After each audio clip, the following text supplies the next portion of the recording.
Automobilka Chevrolet má tohto roku okrúhle narodeniny, rovnú 100. Tak sa teda na chvíľu ponorme do histórie, vedie na čo spomínať. Spoluzakladateľom automobilky sa stal Louis Chevrolet, syn švajčiarskeho hodinára. Za oceán ho priviedla najmä láska k rýchlosti a chuť pretekať. Do New Yorku sa presťahoval v roku 1901 a získal miesto mechanika u vtedajšieho najväčšieho výrobcu automobilov The Dion Button.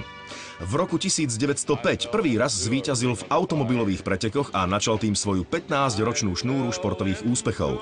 Na vlne športovej slávy sa rozhodol založiť vlastnú firmu na výrobu automobilov. Spojil sa s Billom Durantom a v roku 1911 vznikla Chevrolet Motor Car Company. A v bohatej histórii tejto spoločnosti vzniklo viacero modelov, ktoré sa stali medzníkmi v automobilovom priemysle.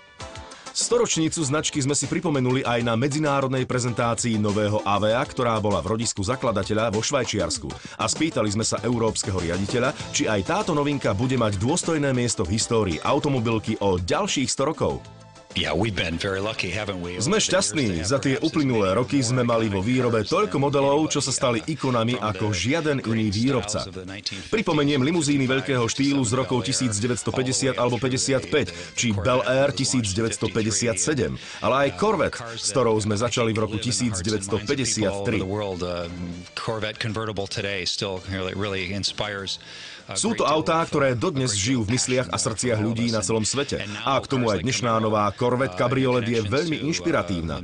K tomu ešte Camaro a jeho miesto na filmovom plátne a v popovej kultúre. To dosiahlo iba málo automobilov.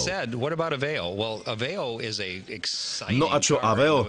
Vzrušujúce, tvarmi krásne auto. Je to najkrajšie malé auto, aké sme mohli vyrobiť a aké od nás vyšlo na cesty. Sme na to aj patrične hrdí. A či prekoná v budúcnosti Corvette a Camaro? No, o tom pochybujem. Ale o čom som presvedčený, rýchlo rastúci segment malých automobilov sa stáva čoraz dôležitejším nielen v Európe, ale na celom svete. Veríme, že s Aveom dosiahneme v tomto segmente 20% podiel v Európe.